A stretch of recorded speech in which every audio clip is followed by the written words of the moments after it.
Guys, ಇವಾಗ ನಾನು ನಿಮಗೆ ಗೋವಾದಲ್ಲಿ ಪೋರ್ಚುಗೀಸರೇ ನಿರ್ಮಾಣ ಮಾಡಿ ಮತ್ತು ಅವರ ವಾಸ್ತುಶಿಲ್ಪಗಳು ಇನ್ನೂ ಉಳ್ಳಂತಹ ದೇವಸ್ಥಾನ ಒಂದನ್ನು ತೋರಿಸ್ತಾ ಇದ್ದೀನಿ. ಅದೇ ನಾಗೇಶಿ ಟೆಂಪಲ್ಲು. ಆ ನಾಗೇಶಿ ಟೆಂಪಲಲ್ಲಿ ಇವತ್ತು ನಾವು ಬಂದಿದ್ದೀವಿ. ಹೆಂಗೈತೆ ಗೈಸ್, ಇದು ಫುಲ್ಲು ಪೋರ್ಚುಗೀಸರದೇ ವಾಸ್ತುಶಿಲ್ಪ. ಅದು ಸಡನ್ನಾಗಿ ಬಾಯಿ ಒಳ್ಳಿಲ್ಲ ಗೈಸ್. ಇಲ್ಲ ನೋಡ್ರಿ, ಏರೋಪ್ಲೇನ್ ಇಲ್ಲೇ ಹೋಯ್ತಾ ಇದೆ, ಯಾಕಂದರೆ ಇಲ್ಲೇ ಮುಂದೆನೇ ಇರೋದು ಡಬ್ಲ್ಯೂ ಏರ್ಪೋರ್ಟು. ಇವಾಗ ಬನ್ನಿ, ಈ ನಾಗೇಶಿ ಟೆಂಪಲ್ಲು ಒಳಗಡೆ ಹೆಂಗೈತೆ, ಯಾವ ಥರ ಐತೆ ದೇವರು ಅನ್ನೋದನ್ನೆಲ್ಲ ತೋರಿಸೋಣ. ಇವಾಗ ಈ ನಾಗೇಶಿ ಟೆಂಪಲ್ನ ನೋಡೋಕ್ಕೆ ಒಳಗಡೆ ಹೋಗ್ತಾ ಇದ್ದೀನಿ. ಪ್ಲಸ್ಸು ಇಲ್ಲೇ ಶಾಂತದುರ್ಗ ಟೆಂಪಲ್ಲು ಅಂತಲೂ ಐತೆ, ಆ ಟೆಂಪಲ್ಲು ತೋರಿಸ್ತೀನಿ. ಫಸ್ಟು ಚಪ್ಪಲಿ ಬಿಟ್ಟು ಆಮೇಲೆ ಒಳಗಡೆ ಹೋಗೋಣ ಗೈಸ್.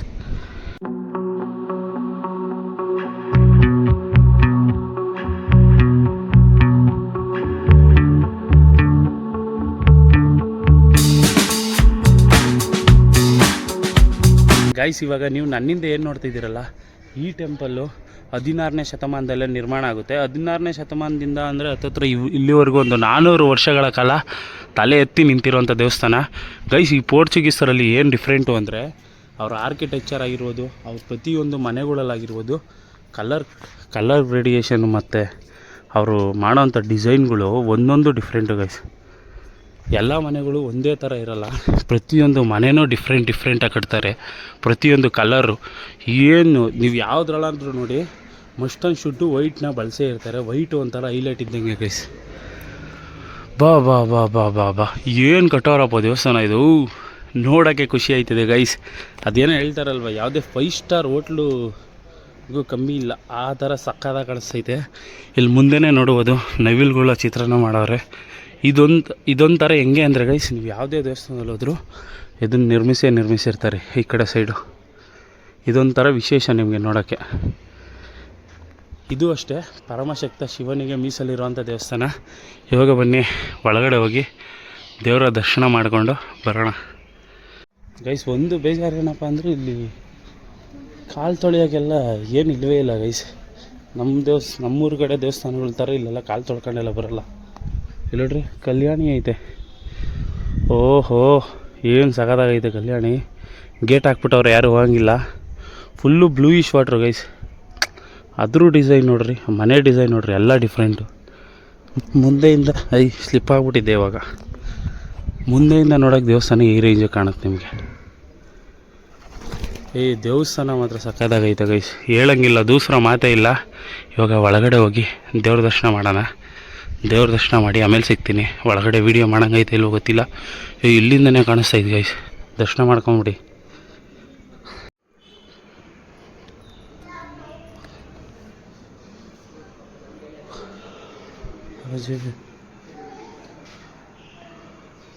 ಇದ್ರ ಮೇಲ್ಗಡೆ ನೋಡ್ರಿ, ಇಲ್ಲಿ ಯಾವ ಥರ ಕಟ್ಟೋರು, ಇದೇ ಥರ ಲೈಟಿಂಗ್ಸ್ ಎಲ್ಲ ಕಡೆನೂ ಇರೋದು. ಅದಕ್ಕೆ ಇದು ಡಿಫ್ರೆಂಟ್ ಅಂತ ಹೇಳಿದ್ದು ನಾನು. ದೇವಸ್ಥಾನಗಳಲ್ಲಿ ಒಳಗಡೆ ದೇವ್ರು ಈ ಥರ ಐತೆ ಗೈಸ್. ಇವಾಗ ಇದು ಒಳಗಡೆ ವೀಡಿಯೋ ಮಾಡೋಂಗಿಲ್ಲ, ಒಳಗಡೆ ಹೋಗಿ ದರ್ಶನ ಮಾಡ್ಕೊಂಬಂದು ಸಿಗ್ತೀನಿ ತಡೀರಿ.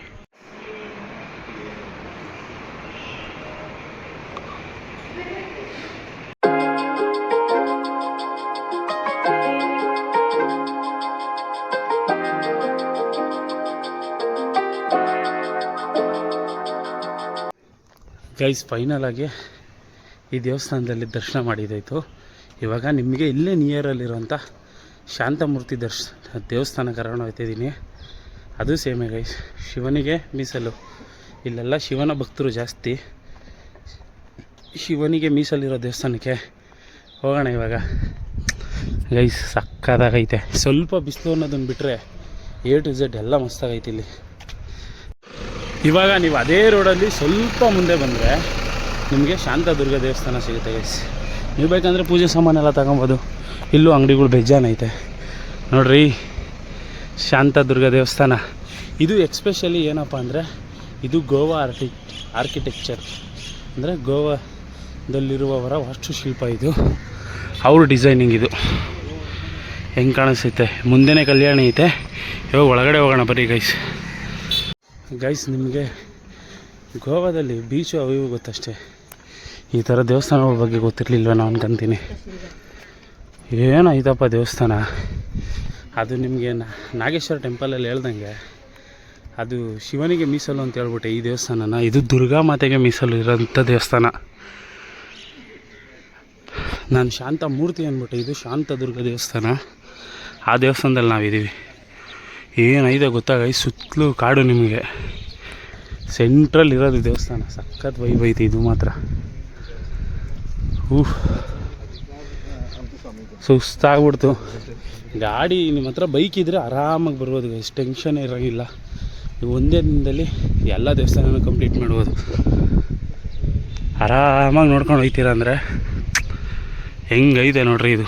ಹಾಂ, ಇವಾಗ ಒಳಗಡೆ ಹೋಗಿ ದೇವ್ರ ದರ್ಶನ ಮಾಡ್ಕೊಂಬರೋಣ ಗೈಸ್, ಬನ್ನಿ ಹೊರಡೋಣ.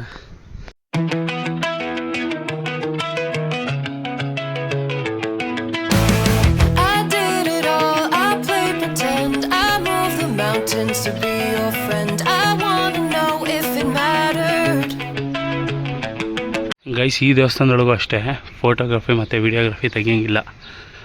ಅದಕ್ಕೇ ಈ ದೇವಸ್ಥಾನದೊಳಗಡೆ ವೀಡಿಯೋ ಎಲ್ಲ ಮಾಡೋಕ್ಕೆ ಹೋಗಲ್ಲ. ನೋಡ್ರಿ ಮುಂದೆಗಡೆ ನೋಡಿ, ಅದು ದೇವ್ರ ಇಲ್ಲಿಂದ ನೋಡ್ಕೊಂಬಿಡ್ರಿ ಆಯಿತಾ. ವಾಚ್ಮ್ಯಾನ್ ನೋಡ್ತಾವ್ರೆ, ತೆಗಿಯೋಂಗಿಲ್ಲ ಫೋಟೋ. ಗೈಸ್, ನನಗಂತೂ ಸಿಕ್ಕಾಪಟ್ಟೆ ಬೇಜಾರಾಗೈತೆ ಗೈಸ್. ಯಾಕೆ ಅಂತೀರಾ, ಗೋವಾಗೆ ಒಂದು 5-6 ಸಲ ಬಂದಿದ್ದೀನಿ. ಯಾವತ್ತೂ ಈ ಕಡೆ ದೇವಸ್ಥಾನಗಳು ಬರೋಕ್ಕಾಗಿರ್ಲಿಲ್ವಲ್ಲ ಅನ್ನೋದೊಂದು ಬೇಜಾರು. ಇವಾಗ ಅದು ನಮ್ಮ ಸಬ್ಸ್ಕ್ರೈಬರ್ಸ್ ಹೇಳಿ ಬರಬೇಕಾಯ್ತಲ್ಲ ಅನ್ನೋದು ಇನ್ನೊಂದು. ಈ ಥರ ದೇವಸ್ಥಾನಗಳ್ನ ನಾನು ಅದು ಹೆಂಗೆ ಮಿಸ್ ಮಾಡಿದೆ, ಎಕ್ಸ್ಪ್ಲೋರ್ ಮಾಡಿದೆ ಅಂತ. ಇದು ದೇವಸ್ಥಾನಗಳಲ್ಲ ಗೈಸ್, ಸ್ವರ್ಗ. ನೋಡ್ರಿ ಹಿಂದೆ ಎಲ್ಲ ಕಾಡು ಹೇಳಿದ್ನಲ್ಲ ನಿಮಗೆ, ಸುತ್ತಲೂ ಕಾಡೇ ಇರೋದು. ಸೆಂಟ್ರಲ್ ದೇವಸ್ಥಾನ. ನೀವೇನಾದರೂ ಗೋವಾಗೆ ಬಂದರೆ ಮಸ್ಟ್ ಆ್ಯಂಡ್ ಶುಡ್ಡು ಇಲ್ಲಿಗೆಲ್ಲ ಪ್ಲೇಸ್ಗೆ ಪ್ಲ್ಯಾನ್ ಮಾಡ್ಕೊಂಬಿಡಿ. ಸಕ್ಕ ದೇವಸ್ಥಾನ. ಜೀವನದಲ್ಲಿ ಒಂದೇ ಸಲ ನೋಡೋಕ್ಕಾಗಲ್ಲ ಇಂಥವನ್ನೆಲ್ಲ, ಪದೇ ನೋಡೋ ಅಂಥ ದೇವಸ್ಥಾನಗಳೆಲ್ಲ. ಹಾಂ, ಹೆಂಗೆ ಕಟ್ಟವ್ರು ನೋಡ್ರಿ ಗೋವಾದವರು. ಅಬ್ಬಬ್ಬಬ್ಬಬ್ಬಬ್ಬ, ಅರಮನೆ ನಿರ್ಮಾಣ ಮಾಡ್ದಂಗೆ ಮಾಡವ್ರೆ ದೇವಸ್ಥಾನನ. ಅರಮನೆ ಕಟ್ದಂಗೆ ಕಟ್ಟವ್ರೆ. ನೋಡೋಕ್ಕೆ ಖುಷಿ ಆಯ್ತದಲ್ಲ. ಹಾಂ, ಒಂದು 5 ನಿಮಿಷ ಕಣ್ಣು ಮುಚ್ಕೊಂಡು ಇಲ್ಲಿ ಕುತ್ಕೊಂಬಿಟ್ರೆ ನಿಮಗೆ ಬೀಸ್ತಿರೋ ಗಾಳಿಗೆ ಯಾವುದೇ ರೀತಿ ಸೌಂಡ್ ಇಲ್ಲ ಗೈಸ್. ನಿಮಗೆ ಯಾವುದೇ ರೀತಿ ಸೌಂಡ್ ಇಲ್ಲ. ಹಂಗಂತಿದಂಗೆ ದೇವರೇ ಸೌಂಡ್ ಕೊಟ್ಬಿಟ್ಟ, ಗಂಟೆ ಹೊಡೆದು. ತಣ್ಣ ಗಾಳಿ ಬೀಸ್ತೈತೆ, ಸ್ವಲ್ಪ ಬಿಸ್ತಿರ್ಬೋದು, ಆದರೂ ದೇವ್ರು ಕೊಟ್ಟಿರೋ ಎನರ್ಜಿ ಬಾಡಿಲೈತೆ. ದುರ್ಗಾಮಾತೆಯ ಜಗನ್ಮಾತೆ ದುರ್ಗಾಮಾತೆ ದರ್ಶನ ಮಾಡಿದೆ. ಒಳಗಡೆನೂ ಅಷ್ಟೇ ಸಕ್ಕತ್ತಾಗೈತೆ. ಆರ್ಕಿಟೆಕ್ಚರು, ಲೈಟಿಂಗ್ಸ್ ಎಲ್ಲ ಮಾಡವ್ರೆ, ಮಸ್ತಾಗಿ ಕಾಣುತ್ತೆ ನಿಮಗೆ. ರಾತ್ರಿ ಹೊತ್ತು ಏನಾದರೂ ಬಂದುಬಿಟ್ರೆ ಸ್ವರ್ಗ ಇದು ಮಾತ್ರ. ತಿರ್ಗಾ ಇಲ್ಲಿಗೆ ಬರ್ತೀನೋ ಇಲ್ವೋ ಗೈಸ್. ಒಟ್ಟಿನಲ್ಲಿ ನಾನೇನಾದರೂ ಗೋವಾಗೆ ಬಂದರೆ ಪಕ್ಕ ಇಲ್ಲಿಗೆ ಬಂದೇ ಬರ್ತೀನಿ ತಿರ್ಗಾ. ಅಷ್ಟು ಸಖತ್ತಾಗೈತೆ. ನೀವ್ಯಾರಾದರೂ ಗೋವಾ ಸೈಡಿಗೆ ಬಂದರೆ ಮಸ್ಟ್ ಆ್ಯಂಡ್ ಶುಡ್ಡು ನಮ್ಮ ಹಿಂದೂ ದೇವಸ್ಥಾನಗಳು ಬನ್ನಿ. ಆ ಚರ್ಚು ಇದಕ್ಕೆಲ್ಲ ಒಯ್ತೀರಾ, ಅದ್ರ ಬದಲು ನಮ್ಮ ಹಿಂದೂ ದೇವಸ್ಥಾನಗಳು ಬಂದು ಹಿಂದೂ ದೇವಸ್ಥಾನಗಳನ್ನ ನೋಡಿರಿ. ಹಿಂದೂ ಧಾರ್ಮಿಕ ಆಚರಣೆಗಳಿಗೆ ಬೆಲೆ ಕೊಡಿ ಅಂತ ಹೇಳ್ತಾ, ಇಲ್ಲೆಲ್ಲ ಫೇಮಸ್ ಹಬ್ಬ ಯಾವುದಪ್ಪ ಅಂದರೆ ಮಹಾಶಿವರಾತ್ರಿ ದಿನ ಗೈಸ್. ನಮಗೆ ಕರ್ನಾಟಕದಲ್ಲಿ ಯಾವತ್ತು ಮಹಾಶಿವರಾತ್ರಿ ಆಗುತ್ತಲ್ಲ, ಅದಕ್ಕಿಂತ ಒಂದಿನ ಮುಂಚೆ ಇವರಿಗೆಲ್ಲ ಮಹಾಶಿವರಾತ್ರಿ ಆಗುತ್ತೆ. ಅವತ್ತು ಇವರು ಆಚರಣೆ ಮಾಡ್ತಾರೆ ಮಸ್ತಾಗೆ. ಅವತ್ತು ಹಬ್ಬನೇ ಇಲ್ಲಿ. ಓಕೆ ಗೈಸ, ಸಿಗೋಣ ಮುಂದಿನ ಬ್ಲಾಗಲ್ಲಿ. ಜೈ ಹಿಂದ್, ಜೈ ಕರ್ನಾಟಕ. ಮತ್ತು ಮುಂದಿನ ಬ್ಲಾಗ್ ಏನು ಅನ್ನೋದು ಹೇಳ್ಬಿಡ್ತೀನಿ. ನಮ್ಮ ಕನ್ನಡಿಗರ ಕೊಡುಗೆ ಒಂದು ಗೋವಾದಲ್ಲಿ ಐತೆ. ಇಲ್ಲಿಂದ ಒಂದು 35 ಕಿಲೋಮೀಟ್ರ್ ಆಚೆ ಐತೆ. ಅದು ಯಾವುದು ಅನ್ನೋದನ್ನು ನಾನು ಹೋಗಿ ತೋರಿಸ್ತೀನಿ. Keep updating guys.